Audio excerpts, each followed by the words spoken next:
요한일서는 참 귀한 성경입니다. 사도 요한이 성령이 감동하심으로 요한일서를 쓰면서 전하고자 했던 그 핵심은 예수님은 지금도 살아 계시고 우리와 만나 주시고 우리와 사귐이 있게 하시는 그런 분이시다, 그 얘기를 하고 있습니다.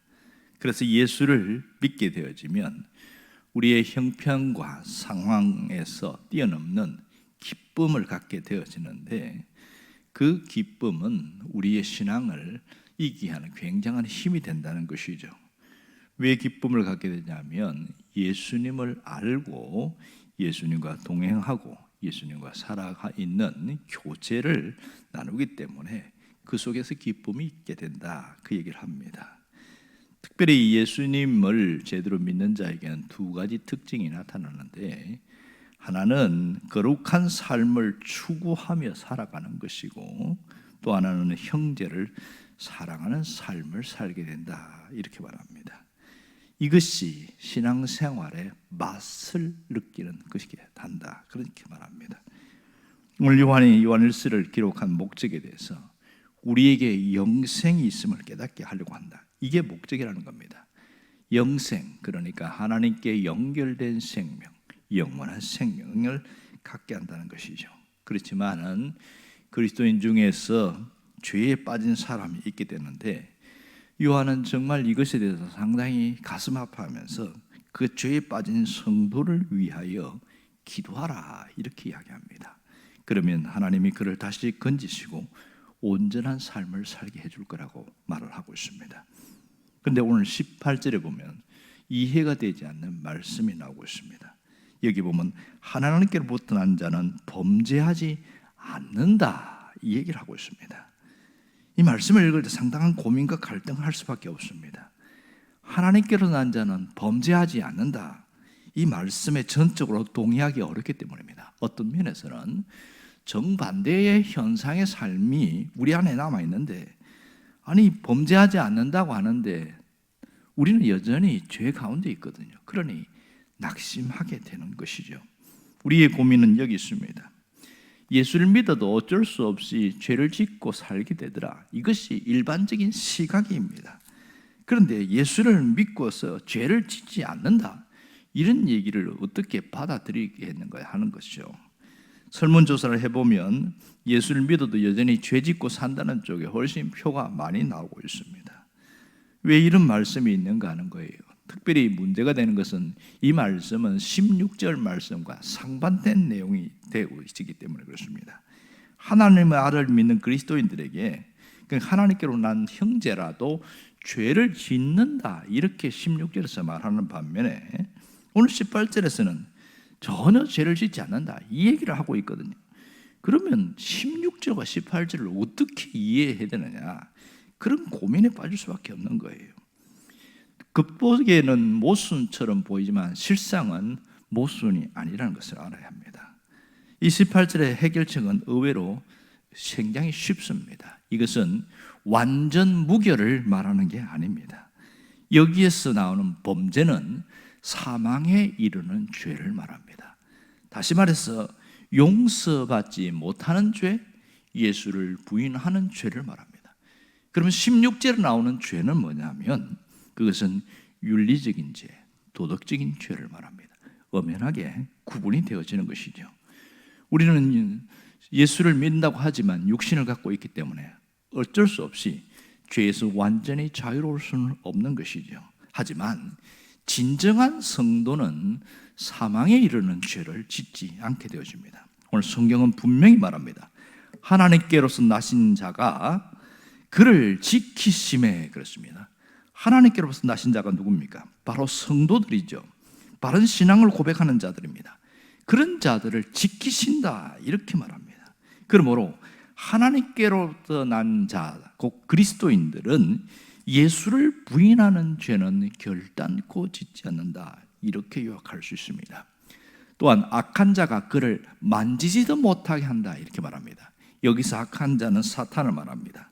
만지지도 못한다는 것은 그리스도인의 승리를 말합니다. 궁극적인 승리를 이야기하고 있는 것이죠. 그러니까 이 그리스도인들은 시험을 당하고 환난을 당하고 어려움을 당할 수 있지만 그 영혼은 절대로 빼앗기지 않는 궁극적인 승리가 있다, 이 얘기를 하고 있습니다. 이것이 놀라운 일이죠. 왜 이게 가능하냐 하면 19절 때문에 그렇습니다. 19절을 보면 또 아는 것은 우리가 하나님께 속하였고 온 세상은 악한 잔에 처한 것이며, 무슨 뜻이냐면 우리는 소속이 다르다, 그 얘기를 하고 있습니다. 우리의 소속은 하나님께 있는 것이고 세상은 사탄에게 속한 자들이기 때문에 그래서 다르다는 걸 얘기합니다. 오늘 우리에게 주시는 교훈은 분명합니다. 예수 그리스도께서 보여주신 그 승리는 우리도 승리할 수 있다는 사실을 말하고 있고, 또한 친히 그리스도 안에 있을 때에 예수님이 지켜주시는 그 승리를 맛보게 되는 성도의 궁극적인 승리가 우리에게 주어진 특권이다, 이 얘기를 합니다. 성도에게는 결국 이기는 길을 가게 되어지더라. 늘 죄만 짓는 삶이 아니라 늘 이기는 삶으로 계속 나아가게 되더라, 이 얘기를 하고 있습니다. 우리가 믿는 신앙 고백이 어떤 것이 있을까요? 1517년 종교개혁한 이후에 개신교회를 개혁주의다, 이렇게 말합니다.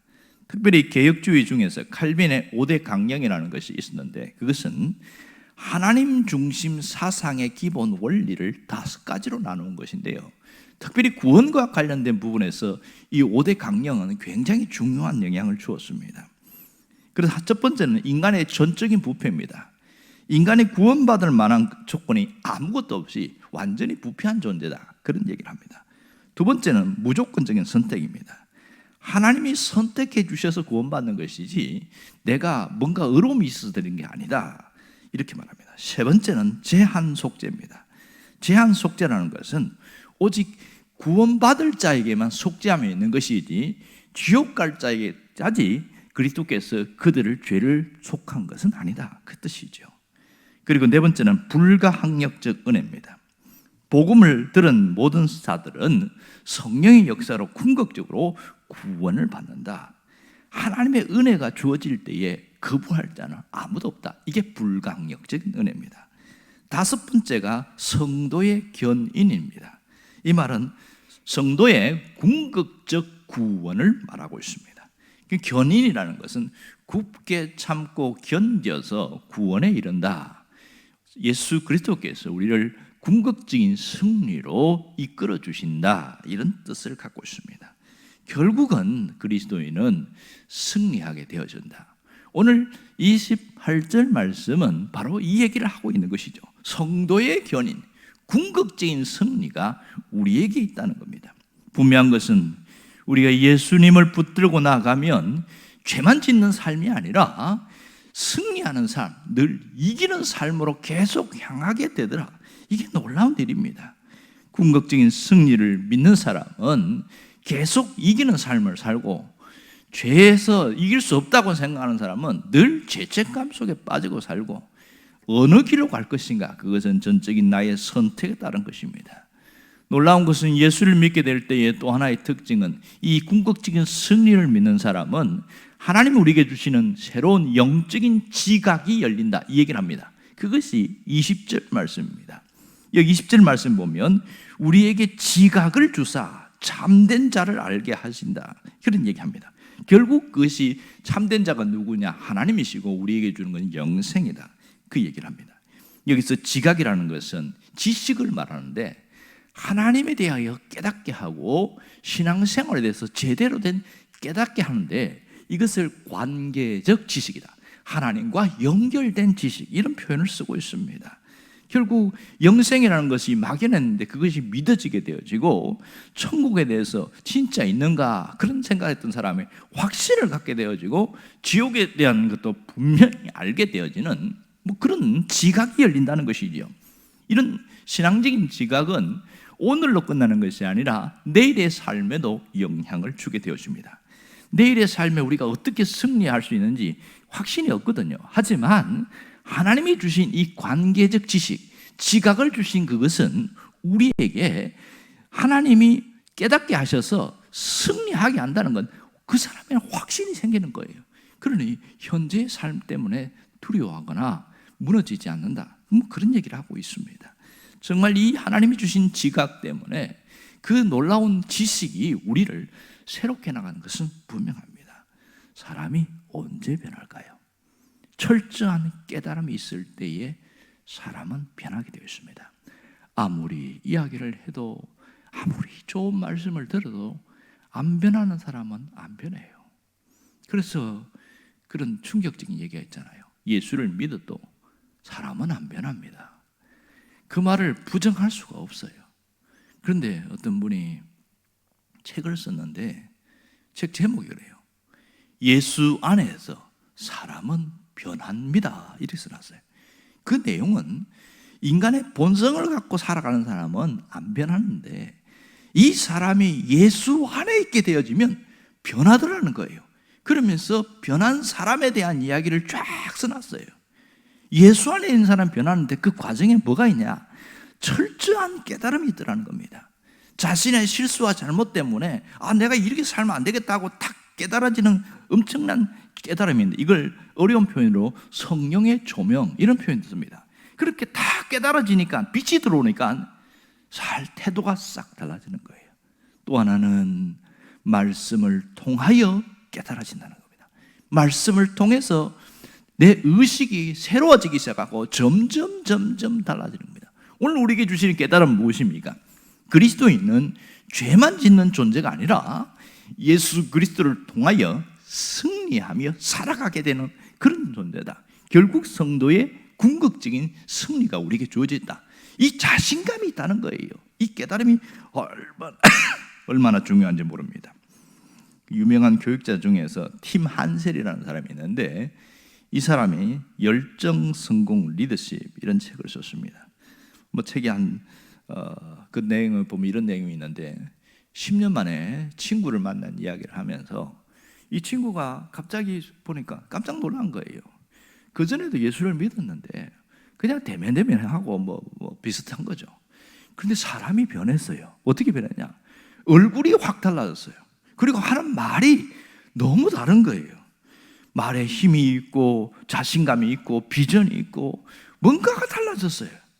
그래서 이분이 10년 동안 무슨 일이 있었길래 자네가 이렇게 변했는가 이렇게 묻는 거예요. 무슨 일이 특별한 건 없고 내가 로마서 말씀을 통해서 새롭게 깨달은 게 많아서 그런 것 같아, 이런 얘기를 하는 거예요. 로마서 이전에도 알고 있었고 지금도 알고 있는데 뭐가 달라졌냐 이렇게 물었더니, 특별한 건 없지만은 내가 죄인이라는 것과 성령을 통해서 새로운 삶을 살게 된다는 것을 알았다는 거예요. 그전에는 어떻게 살았는데 물으니까 10년 전에는 늘 죄의식에 빠져서 죄 안 지려고 애를 쓰면 애를 쓸수록 또 죄 짓고 좌절하고 절망하고 나는 안 되는 인간인가 보다 끊임없이 그렇게 살아가게 되었는데, 이 로마서 말씀이 확 자기에게 들어오면서 바뀌어졌다 이렇게 말합니다. 그러면서 그가 로렌스 형제의 이야기를 전적으로 받아들였다는 겁니다. 이 로렌스 형제가 뭐라고 그러냐면, 당신은 죄를 지었을 때 어떻게 하느냐 사람이 물었어요. 그랬더니 로렌스가 뭐라고 그러냐면, 나는 그저 하나님 앞에 고백하고 다시 죄 짓는 것 때문에 몸부림치지는 않습니다. 그저 하나님 앞에 고백하고 다시 일어서지요, 이렇게 이야기했거든요. 근데 그게 믿어지더라는 거예요. 자기가 그렇게 또 살고 있더라는 거예요. 여전히 죄를 지을 수밖에 없는 존재였지만은 거기에 빠져 있지 않더라는 거예요. 주님이 내 안에 계신 것이 확실히 믿어지기 때문에 이제는 그것을 딛고 일어서게 되었다. 이 점이 달라졌다, 이렇게 이야기하는 거예요. 그런데요, 그 하나의 변화가 사람을 바꾸고 났습니다. 나를 통해서 주님이 이제는 어떻게 역사하실지 그것이 기대된다, 이렇게 말을 하는 겁니다. 똑같은 사람입니다. 그러나 그에게 말씀의 조명, 깨달음이 오니까 이제는 죄의식에 짓눌려 사는 게 아니라 주님이 나를 통해 어떻게 역사하실까, 그것이 기대된다는 겁니다. 여전히 죄를 짓고 있지만 그 죄 때문에 절대로 무너지지 않는다는 거예요. 내 안에 역사하시는 주님을 바라보게 되었다, 이것이 달라졌다, 이런 얘기합니다. 이 팀 한셀이 책에서 이렇게 말합니다. 내 친구는 변화되었다. 그저 나쁜 사람에서 좋은 사람으로 변화된 게 아니고 좋은 사람에서 놀라운 사람으로 변화되었다, 이렇게 써놨습니다. 이것은 제대로 믿는 그리스도인들에게 일어나는 놀라운 변화입니다. 단순히 좋은 사람으로 사는 게 아니고 놀라운 사람으로 살아가는 겁니다. 이 예수를 믿는데 뭔가가 모르겠는데 달라졌다고 이야기하는 거예요. 달라졌어요. 이게 놀라운 변화죠. 어떻게 해서 이것이 가능합니까? 주님이 내 안에 계신 것을 알고 내가 주님을 의식하고 살아가고 주님을 바라보고 살아가니까 이러한 변화가 생기더라는 겁니다. 오늘 우리에게 주시는 주님의 메시지는 분명합니다. 이제는 예수님이 함께하는 걸 안다면 나도 이와 같은 삶을 살라는 것이지요. 그것이 우리에게 주신 특권이라는 사실을 잊지 않기를 바랍니다. 기도하겠습니다.